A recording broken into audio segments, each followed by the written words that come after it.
به برنامه خبری رادیو آزادی خوش آمدید. شعله گلخوجه هستم. سلام. قبل از معرفی خبرگزاری شو به سرخط موضوع امروز 2 ایول توجه کنید. دادگاه ولایت مسکو عضو تاجیکستانی گروه جنایی GTA را که پس از حمله به محافظان زنده ماند عیبدار اعلام کرد. وضع اقتصادی ایران جوانان جمهوری اسلامی را نگران کرده است، ولی آنها بر این باورند که راهی دیپلماتی حل نزاع وجود دارد. اصلا آمریکا اشتباه نمیکنه که با ایران جنگ کنه و منم فکر نمی کنم که حالا همچین اتفاق بیفته. و رئیس تلویزیون نو تأسیسی اوریون نور چند روز باز در پس در این مقامات انتظار گرفتن اجازتنامه موج است. 20 رئیس ولایت آمده بودم، گفتم هوایی که کشیم نشد، گرفتیم روز 27 موندیم روز دی وحدت با آمدم لیسانس من گرفتم. امروز دادگاه ولایت مسکو عضوی گروه جنایی GTA حضرت خان دودخانов را عیبدار اعلام کرد. این شهروند تاجیکستان از ماه اوگوست سال 2017 مهلت حبس ابد را پشت سر میکند. 1 اوگوست سال 2017 بعد از جلسه دادگاه در لیفت 5 عضو گروه ناظران را خالی سلاح نموده میخواهند فرار نمایند. در نتیجه 4 نفر آنها کشته میشوند و تنها دودخانov زنده ماند. نسبت او از روی ماده های فرار از حبس، دزدی سلاح، سوءقصد به جان خادم ساختار انتظامی پرونده باز گردید. محکمه پرونده دودخانov 28 دکبر سال گذشته آغاز یافت. گروه GTA سال 2012 از طرف یک شهروند قرقیزستان تأسیس یافته به عضویتش 15 نفر اساساً شهروندان تاجیکستان و دیگر کشورهای آسیای مرکزی شامل بودند. اعضای گروه راننده ها را در راه منع کرده با سلاح میکشتند و دارایی آنها را میگرفتند. در شهر ژنو تا چند ساعت دیگر هیئت حکومت تاجیکستان در حضور نمایندگان کمیته حقوق بشر سازمان ملل گزارش می‌دهند. نمایندگان مقامات تاجیک خواهند گفت که در چند سال گذشته برای بهبود وضع حقوق انسان چه کارهایی را انجام دادند. بر اساس گزارش حکومت تاجیکستان برای اجرای عهدنامه بین‌المللی حقوق سیاسی و مدنی در زمانی صورت می‌گیرد که حکومت را برای زیر پا و محدود کردن حقوق‌های بنیادی و سیاسی و آزادی بیان بسیار تنقید می‌کند. همکارم طاهری سفر این موضوع را پیگیری کرد و قبل از برنامه من از او اول درباره موضوعهای اساسی نشست پرسیدم. بله شهلا، در نشست 10 نفر از نمایندگان کمیته از مقامات تاجیکستان میپرسند که چرا مثلا سال 2014 در خاروق مرکزی بدخشان مناقشه صورت گرفت و چندین نفر هلاک شدند، چرا دولت تاجیکستان فعالیت حزب نهضت اسلامی را ممنوع کرد، رهبران را به زندان انداخت. مثلا در فهرست سالهایی که به حکومت پیشنهاد کردند این هست که گزارش‌ها درباره با انگیزه‌های سیاسی بستن حزب نهضت اسلامی و محاکمه‌های ناعادلانه اعضای حزب را شرح بدهند. سوال دیگر هم از مقامات تاجیکستان این می شود که برای چی در تاجیکستان مقامات تنقید را قبول ندارند و گوناگون اندیشی سیاسی به نظر نمی رسد. مقامات تاجیکستان مثلا یوسف رحمان باید این گزارش ها را شرح بدهند که چرا در تاجیکستان برای ریش گذاشتن تنبیه می دهند و یا بعضی زنان را مجبور می کنند که حجاب نپوشند. طاهر، بر اساس مقررات سازمان ملل سالها گاه پیشکی مطرح می شوند. مقامات تاجیکستان آیا به چنین پرسش ها جواب دادند؟ در واقع مقامات پیشکی به سوالهای زیادی جواب دادند و این جوابها 36 صفحه را در بر میگیرند. مثلا در باره مناقشه خاروق گفتند که این حادثه ها هیچ انگیزه سیاسی نداشت و عملیات نظامی که آنجا گذشت برای محو گروه جنایی بود که جنایت‌های سنگین صادر کردند و از جمله عبدالله نظرف سردار ریاست کمیته امنیت ملی را در بدخشان کشتند. حکومت درباره حزب نهضت باز هم گفته است که حزب در آشوب نافرجام ماه سپتامبر سال 2015 دست داشت و برای همین سازمان تروریستی و تندرو نامیده شد و فعالیتش را هم قطع کردند. ادعایی که حزب نهضت اسلامی کاملا رد می‌کند. حامیان حقوق هم به کمیته حقوق بشر سازمان ملل گزارش‌های زیادی درباره آزادی‌های سیاسی و مدنی پیشنهاد کردند و از جمله در یکی از آنها گفته می‌شود که در تاجیکستان مخالفان کاملا از بین برده شدند، مطبوعات مستقل وجود ندارد و دهها خبرنگار از ترس جان و تهدید از طرف مقامات به خارج گریختند. در عموم مکالمه نمایندگان تاجیکستان با اعضای کمیته سازمان ملل 2 روز ادامه می‌کند و ما البته جریان آن را چه در این برنامه و یا وبسایت رادیو آزادی انعکاس می‌کنیم. با سپاس از طاهری سفر برای صحبت. خوب منتظر میمونیم که در جلسه امروزه چی گفته و چی شنیده می شود. صبح امروز همسر محمد سعید عبیداللهیف رئیس مجلس ملی تاجیکستان در سن 67 سالگی درگذشت. خود محمد سعید عبیداللهیف که در سفر کاری در روسیه قرار داشت با دلیل درگذشت نو به هنگام همسرش عاجلا مسکو را ترک کرد. مراسم جنازه روزگل کریم و فردا برگزار می شود. محمد سعید عبیداللهیف یکی از چهره‌های معروف در صحنه سیاسی دوران استقلال تاجیکستان می باشد. او نزدیک 20 سال در مقام رئیس شهر دوشنبه کار کرد و در ماه ینور سال 2017 از این سمت برکنار شد. پرزیدنت آمریکا در پاسخ به خبر افزایش اورانیوم غنی شده از سوی ایران گفت جمهوری اسلامی با آتش بازی میکند. ایران در نوبت خود میگوید که هیچگاه به فشارهای آمریکا تن نمیدهد. هفته گذشته آمریکا علیه ایران تحریم‌های نفت جاری کرد. واشنگتن در پی این است که با جاری کردن فشارهای هرچی بیشتر ایران را وادار کند که در مسئله برنامه موشکی هسته‌ای و نقش تهران در منطقه به سر میز مذاکرات بیاید. تحریم به تازگی جاری شده به احتمال زیاد حیات ایرانی‌ها را باز هم دشوارتر خواهد کرد. در یک صحبت با خبرنگاری ریترز جوانان ایرانی از نگرانی‌هایشان حکایت نمودند.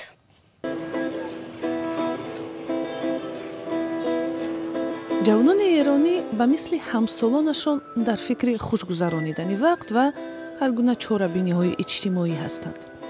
در جمهوری اسلامی ایران طربخانه و شرابخانه وجود ندارد، ولی تهران سرشار از قهوه‌خانه، رستوران، ورزشگاه، تئاتر و پارک‌های می باشد که ایرانی‌ها عادت دارند وقتی خالی خود را آنجا گذرانند. والا بیشتر اوقات که همون میرن بیرون، ولی هم وقتی هم که خونه باشن سرشون تو گوشیشونه و با دوستاشون صحبت میکنن. یعنی فکر میکنم که دخترها و پسرها الان بیشتر وقتشون با دوستاشون میگذره تا خانواده‌هاشون. تحریم‌های اخیر ایالات متحده آمریکا به حیات ایرانی‌های عادی در ظاهر تأثیر نگذاشته است و اکثر جوانان باور دارند که مقاومت تا به جنگ نمیبرد. هیچ درگیری نظامی اتفاق نمیفته. سیاست هم کثیفه. مطمئن باشید پشت پرده با هم دیگه صحبت میکنن، تبادل اطلاعات و هیچ اتفاقی نمیفته. نگران نباشید. ولی این هم صحبت رویترز پنهان نمیکند که تحریم ایالات متحده آمریکا بر ضد رهبری روحانی جمهوری اسلامی آیت الله علی خامنه‌ای به وضع مردم ضربه خواهد زد. والا تحریما که تاثیر خاصی برای آقایون نداره، ولی برای ما چرا داره. این عقیده را دانشجوی دیگر ایرانی هم تصدیق میکند. نرگس فرشباف امید دارد که وضع اقتصادی بهبود می‌یابد.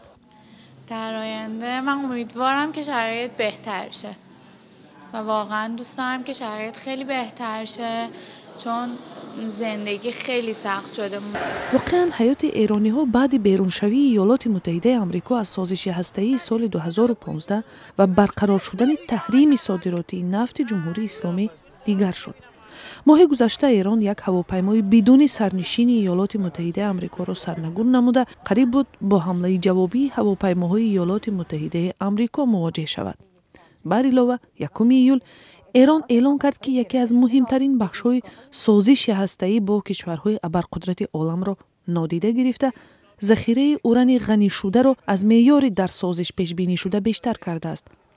اما باز هم بسیاری از ساکنان تهران بر این باورند که راه حل آسایشته بحران پیدا خواهد شد. آمریکا اشتباه رو نمی‌کنه که با ایران جنگ کنه و منم فکر نمی‌کنم که حالا همچین اتفاقی بیفته.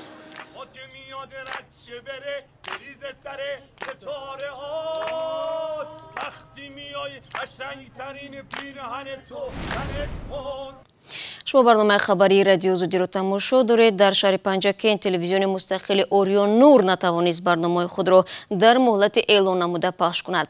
مسئولین تلویزیون نقشه داشتند که نخستین برنامه‌هایشان را در جشن وحدت ملی پیشنهاد بینندگان نمایند، اما چرا چنین نشد؟ زرنگیز نوروزشو و شادمانی تیم گزارش می‌دهند. سینون نیازوف رئیس تلویزیون نوتاسیس اوریون نور در پنجکن چند روز بازپس در این مقامات منتظر دریافت اجازتنامه دوباره برای موج است.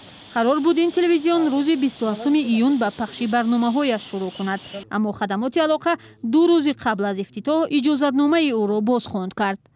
چند بار زنگ زدن که تکوش تلویزیون تکوش. من گفتم چی برای چی کشم؟ حالی شما به من وعده کردید که اجازت 8 دادیدون، بعد من переходи плавно میکنیم، переход میکنیم و با این کانال میگذاریم. برای چی شما میکشیدون؟ کشتم ما مالی گفتن خیلی مایلی حاضر چه کشته بمونم، میام پرابلمش نیست. کشتم موندیم.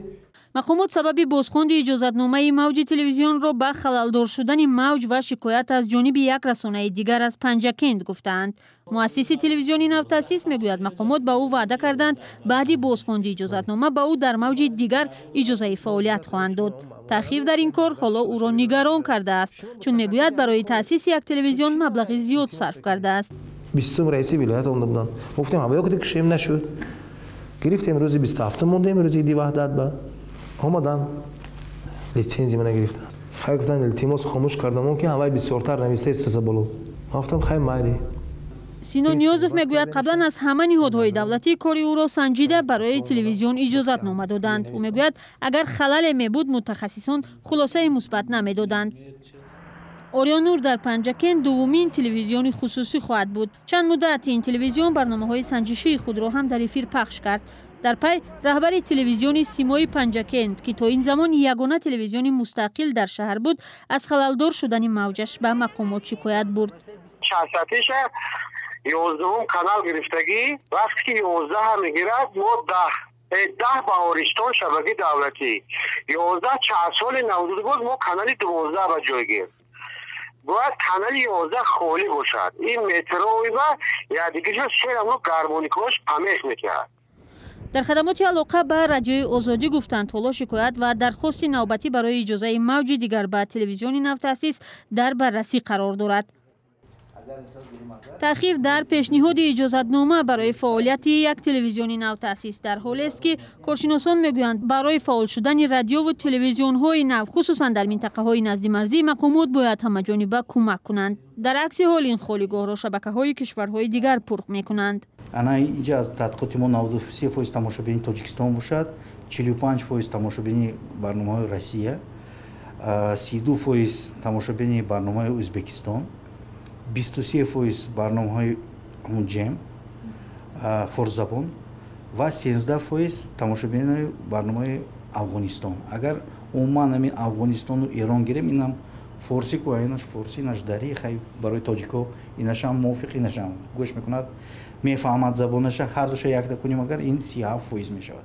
یک پژوهش اخیر معین کرده است که اکثر ساکنان منطقه‌های نزد مرزی تاجیکستان به تماشای شبکه‌های تلویزیونی ازبکستان و روسیه و ایران توجه دارند.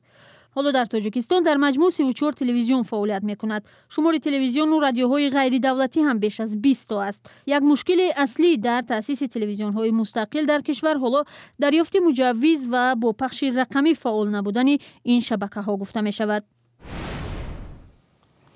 روزی 2 июл мақомоти Австралия навори ваҳшатборӣ афтиданд ва дар мондани кӯдак дар миёни платформа ва қатори рӯи оҳанро намоиш додааст. Падарону модарон хостааст ки дар давраи таътили тобистона фарзандонашонро аз назар дур накунанд. Навор дар истгоҳи рӯи оҳани шаҳри Сидней гирифта шудааст. Модар аробачаи кӯдакро тела дода намебинад ки писараш ба халои миёни платформа ва қатори рӯи оҳан меафтад. хушбахтона як мусофири ҳушёр сари вақт кӯдакро пас аз ба оғӯши مادرش میکشد. وزیر نقلیات ولایت ویلسی جنوبی استرالیا اندرو کوسنس با والدان مشورت داده است که اثنای عبور و مرور در ایستگاه‌های راه آهن دست فرزندانشان را رها نکنند. یک سازمان حامی حقوق خبرنگاران از مقامات تاجیکستان خواست اجازتنامه کاری برای یوسفی خبرنگاری رادیوی آزادی را برگردانند. کمیته دفاع از خبرنگاران در نیویورک روز 1 ایول با نشر یک بیانیه رسمی همچنین گفت مقامات باید استفاده اجازتنامه را باعث وسیله برای سانسور بس کنند. گلنوز سعید هماهنگساز برنامه‌های اروپا و آسیای مرکزی در کمیته در این بیانیه گفته است حکومت تاجیکستان پیوسته اجازه کار باعث ابزار برای مانع شدن با نشر گزارش‌های تنقیدی و نظارت بر نشر اطلاع را استفاده کرده است. بینندگان عزیز این مطلب آخری برنامه امروز بود. گزارش‌های دیگر را می‌توانید در کانال ما در یوتیوب با نام آزادی ویدیو تماشا کنید. اخبار روز در وبسایت رادیو آزادی www.azadi.org دسترسی شما بینندگان عزیز است. مطالب ما همچنین در شبکه‌های اجتماعی برای شما پیشنهاد می‌شود. خدا نگهدار.